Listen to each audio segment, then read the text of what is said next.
Welcome to the Purity Pulse podcast, your go-to podcast for the health industry and everything PurityLife. I'm Julie. And I'm Erin. And today we're going to go through our weekly check-in. We're going to have a great interview with Kim LeBeau. That's right. And we're going to close with our new to PurityLife.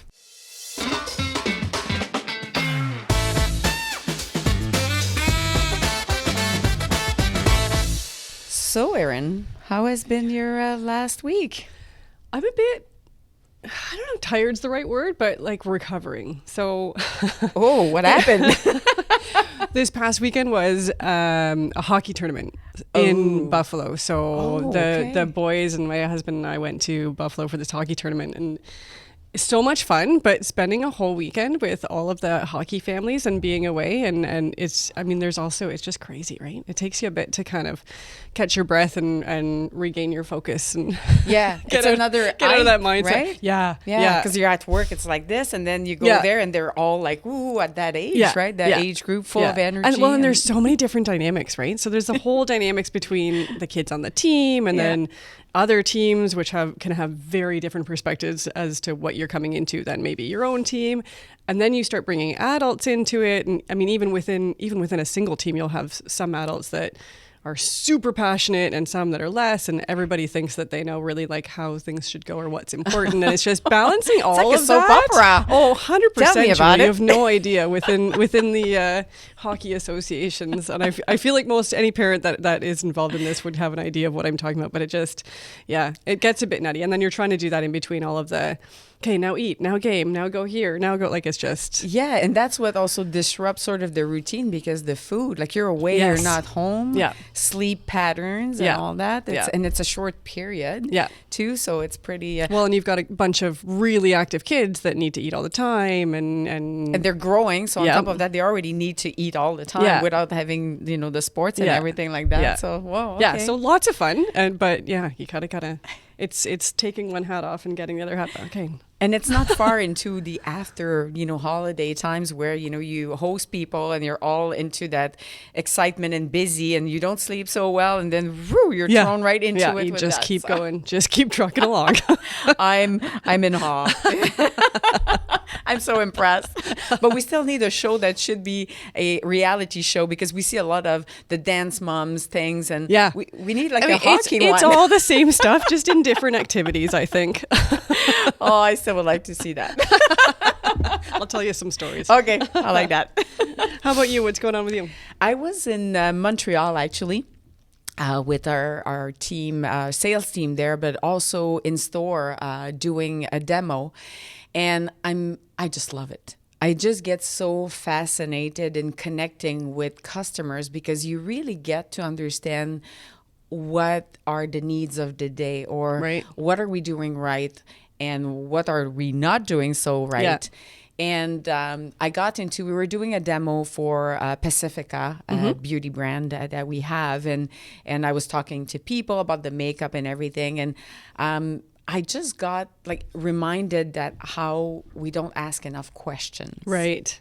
Just generally speaking. And just as an example, I was with that lady that came in, very nice, pretty lady, very calm.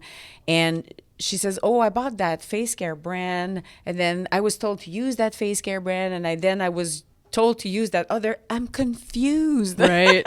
It's just, there's so much option. And I was with the employee of the store, and we were chatting with that woman. And I said, what is important is, what are your objectives today? Right. Because if I look at your skin, I can tell you, okay, I would work on this. I would work on that. But what is important to you today? Right. And she took a step back and she says, nobody asked me that ever before. And I was like, oh, I think we should create, a questionnaire and share with our people who are listening or watching us for the store to use. Yeah. And my check-in is a long check-in, but it's like a discovery for me, like just a reminder that when we're on the floor speaking to people, not just that, but even in our personal life or as a salesperson, we're so excited about things that we want to talk about what we're so excited about, instead of saying, hey, Erin, how are you today? Yeah. How's your skin? what are you looking for Yeah. in, working on? Yeah. So focused on sharing that we're forgetting to take the time to really intake. Exactly, exactly. So that was my check-in and my wow. I'm still on that wave of I'm so excited and passionate about that and sharing with retailers, because that category has so much room to grow, and I think there's still pieces of learning and education that is still missing in our field to provide. Yeah. In my conventional years, we were doing that constantly. We were so good at asking questions. Yeah. And I think that that just inspired me to maybe create some questionnaire and share it with our auditors and people who are listening to us. Yes. Absolutely. So who's our special guest today? So today we've got Kim LeBeau, and she's the vice president and co-owner of LeBeau Brokerage. So we're going to get to know a little bit about her and her background and her successes. So that'll be great. Yeah, the company has been in business for 14 years already. So that'll be very interesting. She's so passionate. Yes. Thank you for being with us, Kim, today. We're very excited to hear about your story. I mean, it's lots of women's in the industry, and we're always fascinated to hear about how did you land up in this industry? Yeah, well, thanks for having me, ladies. How did I land in this industry? So really, I graduated in travel and tourism, and I was working in that industry. I was working every weekend and every night, and I was actually engaged to be married, and we had thought as soon as we got married that we'd start a family. Right. And those hours are not conducive to having children. Right. So I was like, I better see if I can find a 9-to-5 job. And growing up, my dad's an accountant, and instead of spending time working in McDonald's or retail, I spent every summer and after school in accounting offices. So I knew accounting. Right. So lo and behold, PureSource, a competitor of Purity, had a position in their finance department, and I applied, and the rest is history. So I actually started in this industry in the finance. In finance. Interesting. I would have never thought, knowing you, that will sound funny, but being so outgoing, and you would think of finance people being like, I'm introvert, don't talk to me. So you must have been disturbing everybody else in the department. Well, you know what? I find that it's really served me well in business because I love sales, but because I have such a financial understanding, so margin, markup, markdown, I grasped that very, very quickly, and it became a massive strength for me in the field. For sure. Yeah, because at the end of the day, you need to make money. So absolutely, all those sales need to make sense at the end. But you worked at other business too, because you were in the sport, fitness, something like that too, right? So I worked for PureSource for 10 years, and many of you know I married my boss. I don't know about that. Something we have in common. We just work so many hours. We just have to date the people that we're working close with. You have no choice because there's nothing happening out of work. Right? So.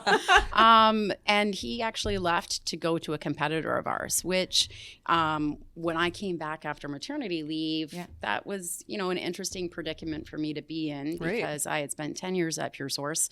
My husband now worked for a competitor.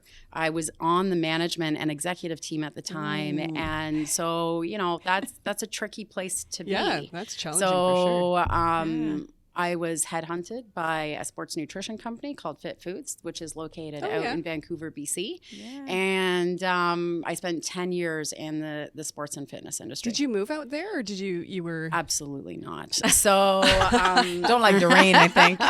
I love BC, and it worked out really well for me because I'm a night owl. So I got to start work every day at 10 a.m. Right. And I worked until 6 or 8 in the evenings because that's when my head office. But I took over all the mass food and drug from coast to coast. Okay. So everything from Walmart, Costco, Loblaws, Shoppers. So, and I got to put we had 4 different sports lines that I sold. And it was fantastic. Nice. Yeah. I heard that you were also an esthetician though, too. I was. So you have that little extra in your back, right? So when I was on, I like to keep busy. I have a lot of energy. No.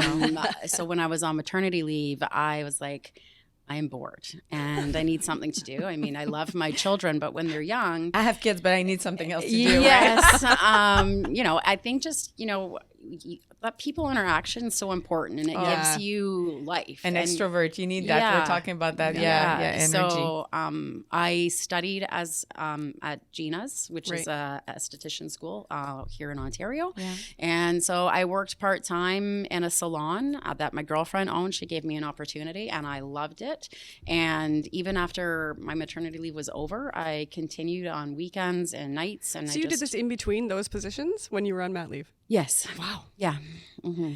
And she has a bit of energy. Right? And then exactly. I did brand management too, because why not? Because so I loved that part of the business as well, because getting really into a brand and understanding like every single aspect of it, from how you come up with the next flavor to putting it into market to seeing on a retailer shelf to having customers being satisfied and using it. Like I love that whole story and being a part of it. It's a great mix that you have, because, working for a broker, you own with your husband, like the brokerage, it's a lot of little pieces. You have new brands coming, they need your help on how being successful, but then you have the retailers, there's so much to manage that you've touched a little bit of everything. So it's a great asset because you understand both sides and every side of the business, right? You've got all this expertise to apply kind of where it all fits. I owe a lot to Pure Source. So I think working in distribution for anybody in this industry is I fundamentally did most of my growing at a distribution center. Right. Mm-hmm. And because you've got to deal with the brands, the retailers, the brokers, because that was actually my next job at Pure Source. I went from finance to being the broker girl. So I had to do with all the MCBs. And that's a whole other, there was a symmetry. There's a lot of learning there. And so complexities. I owe a lot to the distribution world and understanding everything from, the truck cycles to the warehouse to, first in, first out, like all of these industry terms that you learn, everything. It's just working at a distribution center fundamentally set me up for all the success that I've had. The in my basis whole career. that it gives you, because you touch on everything. Yeah. Yes. And sometimes the not glamour part that you see at the end of here's the product and put it on your shelf, there's a lot behind that. And that's all those little pieces of the puzzle that makes you successful or not. Well, then you know which levers you need to pull and which buttons you need to push to actually get the end goal that you're seeing, right? Absolutely. Yeah. And something we have in common, I'm interested in knowing, you work with your husband. So how's the balance of that? Because I know, and we say that often, I know that Matthew and I, it's hard to stop talking about work, even when we're on holidays, because we start talking and say, okay, no work. And then suddenly, oops, it just slides. And then, what about this? But what about that? And so how do you, and you travel together too as well. And so how you deal with that, and is there really balance? Because for us, we say, well, it's integrated. We don't talk about that balance of we don't talk about this. It's part of our life. So what about you guys? I would say that fundamentally there's absolutely no balance. I love that. First of all, Matt and I are fiercely passionate about our work. Right. And I think when you're really passionate about anything, the lines bleed. Yeah. Second of all, I really like my husband. And that's where our courtship was. It was at work. Right. So we can ebb and flow easily, and maybe that wouldn't be the case if we didn't meet at work. Right. Yeah. I think statistically over 40% of our relationships start at work now. Right. So that's where you spend your time, because that's who you are really too, right? You don't think about putting a special face, and you spend most of your hours there, and you start developing connection, and you see how the other person behave with other people around, and so you really get to know the person. So Matt is definitely, he can turn things off much better than I can. But I'm you never know where you're going to get a brainstorm, and if it's at 10 o'clock at night, he's going to hear it from me. And if it's at I might wake up and I'm oh my gosh, I was dreaming about this, and what do you think of, and that's who I am. And so awesome. He's definitely better at turning it off than I am, but I mean, he knows me for everything I am and everything I'm not, and Yeah. he knew what he was getting into. Yeah. So The Cards are on the table. passion, that's great, right? That brings a little spark. What about the rest of your family? Because you've got kids too, right? we do. We've got 3 kids, and absolutely, they want nothing to do with the business. Really? But what's very interesting is they've grown up with, the weird, like they're the kids that go to school with the weird lunches, right? Yeah. Because they've got all of this stuff. And then both of my kids, which I'm very proud of, in health class, they had the person from, the dairy board come in, give them speeches, and they started talking about alternative milk, and they both got kicked out of their class. that worked out well. So my children have grown up in the industry. My daughter actually worked at PurityLife for a bit in the warehouse while she was saving up to go off to university. So as much as they don't want to necessarily be part of the brokerage, they live the lifestyle. Yeah. They know and understand everything, like the Better For You movement. My daughter with, the habit products that she's putting on her face. So they know to read labels, they understand it. And in that, they're out there educating their friends. So it's very, very interesting. And what they're willing to try is far more than what I think my generation would. Right. So their ability just to grasp new concepts or understand what these new products are trying to deliver for them, and that they want more than just a price proposition. They want a value prop. Yeah. So in a way, they still work for you with spreading the word. They absolutely do. Yeah. Do you think that with that background that they'll find themselves within the industry at some point? Well, everybody that I talk to in the industry usually has fallen into it in somehow. Right. I mean, there's a lot, I shouldn't say that, naturopaths and that sort of stuff, absolutely. But I feel there's a lot of people like me that went to school for something, and one of the things our industry is known for is once you're in, you're never getting out. You fall in love. And you might try to leave, and a year or two later, you're right back here, because I think that, people are really passionate about this. And once you're in it and you understand the movement and what we're trying to achieve, and, longevity and all of these better for you things, living a healthy life, being active, people want that fundamentally. And the past year with the curveball we've been thrown at, I think that brought to light to people that, you need to take ownership of your health. And I think that movement has, spread a little bit even more to people who were not even touching the health industry before. I agree with you. So I think that more and more people are going that way. So it's definitely a great field to be in. That's for sure. Absolutely. Yeah. To that end, now you've said you're very passionate. What drives you? What really drives you to that? Well, first, I mean, it's the products. It's the better for you aspect. Yeah. I mean, because I'm an esthetician, and, Julie and I have had this conversation lots of times about, the different habit products that are coming out. So first of all, I believe in the products. Yeah. But second to that, I'm super passionate about building strong teams. So whatever company I've gone to, I have built really strong teams around me. I tell people all of the time that my number one talent is finding talent and hiring them so that they make me look really good. That's a smart way. That's a smart. I love my teams. Yeah. They're brilliant. They come to me all the time with the most fabulous ideas, and really be able to support them to bring out the best in them. It fulfills me. Like, I feel great about that. Yeah. That's awesome. You're very obviously very confident too. And we just had a couple of months ago leadership training with, about the imposter syndrome and how to be, building that confidence. Have you ever experienced that yourself? And I always like to know, because we, at some point in our life, we all been through that, and being a strong leader like you are, I think it's great when we can share with other people, with the audience, that, hey, me too, I've suffered of that, and look at where you are today, leading teams. So did you remember a moment where that could have happened? Absolutely. I had it this morning. So you guys asked me to be on this podcast, and I was super excited, and I walked in here, and you're all dressed up, gorgeous, and I'm like, oh my gosh, can I do this? Am I going to come across okay? So I think, it's changing with women. I think we're stepping into ourselves more. Seeing other women. I remember when I was 20, and I was a single mom for a bit, and I just worked really, really hard, and I constantly second guessed myself as a mom, second guessed Yeah. myself in my career.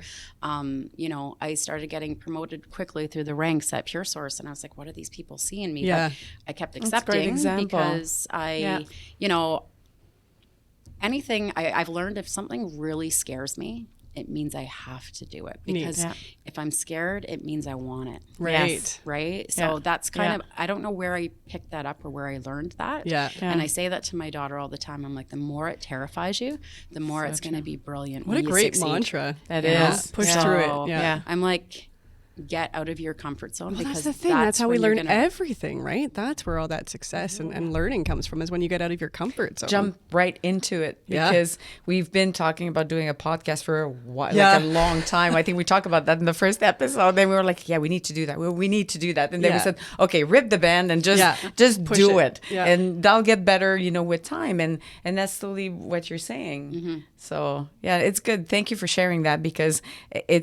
we aim for that too, like to really get not just women's, but everybody to understand that you need to push the envelope a little bit further. And we all go through that imposter syndrome, and we doubt ourselves, but you know, you're here today and you're doing fantastic. So there you go. We'll go in lighter question now. Yeah, let's do a few rapid fire questions. Yes. Go for it. Okay. So what was your first kind of favorite natural health product? That's a good one. Okay. Wow. So we're going back decades, ladies. Like, this is. I know when we started with our first one, I think I said the buddy, what was that? Oh, yeah, the bag? Bowel Buddies. The Bowel Buddies. That's far away. I would say the one that's coming up in my mind right now is Kalea emu oil. Yes. So, some background with this. So, it was a product that we carried, and the guys came in and pitched it to the sales team. And of course, I love, lotions, and I just, I love that. Like, I'm a girl, so I love playing with makeup and whatnot. So it was right up my alley. And having 3 children, I mean, I used it every day. I don't have one stretch mark, and I had also like C-sections. And I mean, my husband's like, where's the scar? And I have to look for it because of this product. Like, it works. And I remember talking to the boys after I had my first baby, and they, every time I got pregnant, they just send me a liter, because I used to tell them all the time I bathe in this stuff because I just love it so much. But I probably sold a couple $1 million worth of it for them, because they sent me 2 liters, and I, to this day, it's one of my products. That's amazing. So call to Purity Crew, increase the inventory level right now, because that's going to go up again. No, I mean, it's just a phenomenal great product. product. Yeah. Yeah, they've done a a great good job one. with their products, that's for sure. Who is someone that would have had a major influence on your career? Yeah.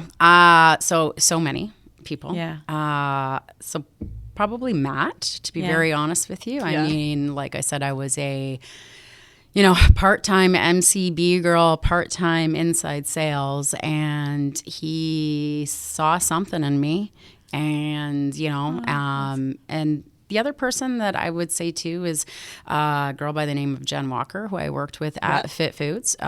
She now works for Prairie Naturals, and we have a long-standing friendship. And I met her in a time when, I was stepping kind of out into although fitness is part of our world. It was brand new. It was all mine. I wasn't married to anybody in the business, so 100% on my own 2 feet. Yeah. And I walked in, and she supported me, and I had all of these crazy, wacky ideas. And I'm like, I'm gonna do this many millions this year. This is how I'm gonna do it, and I need your help. And she was my marketing manager. And we woke up early. We stayed up late. Whatever I asked her for, she delivered, and delivered beautifully. And she just made my wildest. She's just such a cheerleader for me. And to this day, whether it's personal, professional, I mean, we just need those women in our life, 100%. They're not jealous. They just want to support you. They want to see you Just the ones that are succeed, gonna and lift you they dream with you. So she's my girl. That's awesome. Yeah, she's an amazing person. We deal with her too, and definitely you have those people that you can see that are there to lift you up. They're not. There's no ego comparison. It's not, hey, here's my crown. It's like, oh, I have a crown for you too.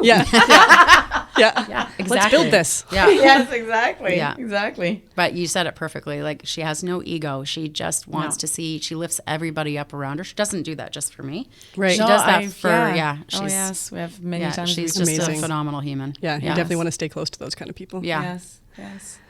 If you weren't working in this industry, what industry do you think you'd be in, or I what would job do you go think you'd right be doing? back to travel and tourism. Yeah? For sure. Oh. Traveling the world. So I work every dollar I make is where's the next place I'm going. Right. So that's my passion. And I mean, the one awesome thing about that industry is when you're working it, everybody's on vacation. Right. So people are in a great mood. Yeah. And they've got great stories. So again, I love the connection of people. I love hearing their backgrounds and where they are. So Yeah. I would definitely jump back into that. Yeah, and Kim is really good at that because we met at a trade show in Paris, the show from the previous year, and Yes. and it was fascinating to hear about all the restaurants ideas and talking with so much passion about New York and all this, and I was like making notes. Yeah.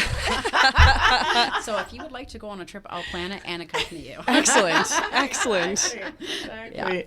And how do you like to connect with people? I know that we do meetings and things like that, but what is your best way other than saying, "Oh, let's go fly to New York tomorrow"? Yeah. How do you like to connect with people? I really like one-on-one, to be honest with you. I like the vulnerability of it all. I like that kind of connection when you're talking one-on-one with people.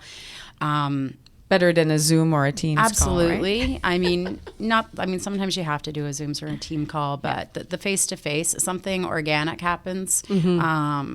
The connection, the collaboration is there. And I find that, over text or email, sometimes things can be taken wonky, where when I walk 100%. away, I know that I've left what I wanted to imprint on that person, and I know what I've taken away from them. And people fill me up when I'm with them face to face. Yeah. Yeah, it's like that energy. I always say it's like the 3D, right? When you're on the screen, you don't have that energy that speaks without words.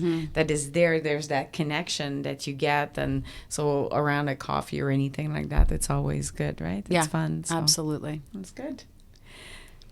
Last one for you? Yeah. What kind of advice would you give to somebody that's looking to kind of come into this industry? My advice to, my kids, somebody coming in this industry is, work hard at what you want. Yeah. Like, just put your head down, work hard, be you, put everything you have into it, and be proud of yourself. Yeah. So that's my advice, because this industry, if you work hard, you'll have an abundance of opportunity open up to you. I know I've had, and everybody that in my team that's why my team is so successful, is they're extremely hardworking, talented people. Yeah. Yeah.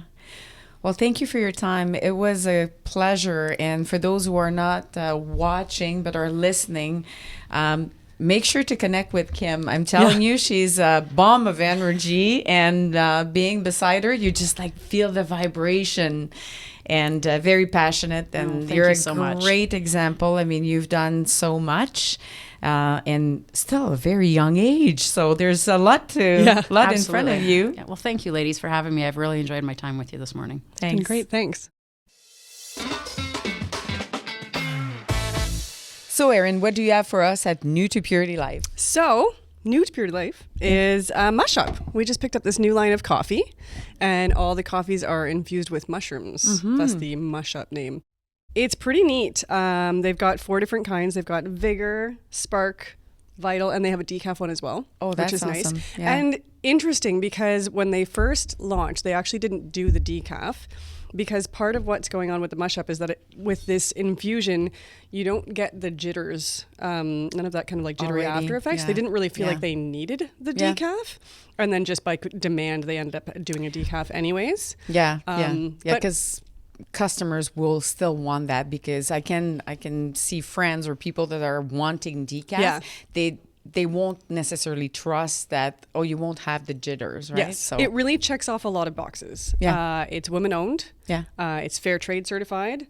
Hand picked, produced in Quebec. Yes. They're out of Montreal, which that's is an pretty extra neat. check. Woohoo. Yeah. All the packaging is eco-friendly, recyclable. And speaking about packaging, for those who are listening, the packaging is amazing. I think it was an artist that created the packaging. That's right. For It was them. a local artist. A local artist, and it's like a piece of art, honestly.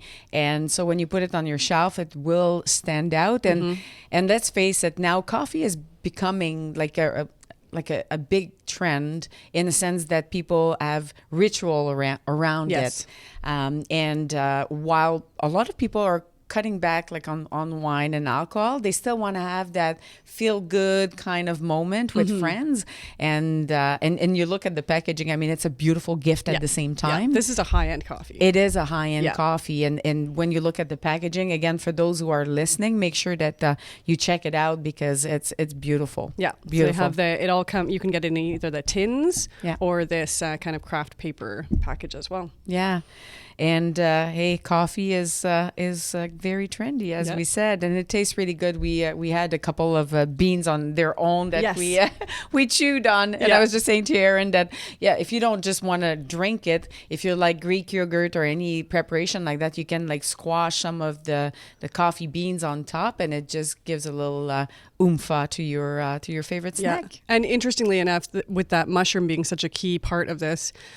I mean, they always say, well, you don't taste the mushroom. Well, even when you chew the beans, you don't taste the mushroom. Absolutely. Yeah, and it doesn't mean that there's none in it. It's a special it's a trade secret. Trade secret, as they said. So thank you for that. That was awesome. Don't forget to like and subscribe and send your feedback at marketing@PurityLife.com. You can also follow us on Instagram at PurityLife Health Product LP and myself at JD_girlpower. Or me at Erin G. Macklin. And join us next week when we talk about the life cycle of a product or how we onboard brand at Purity Life.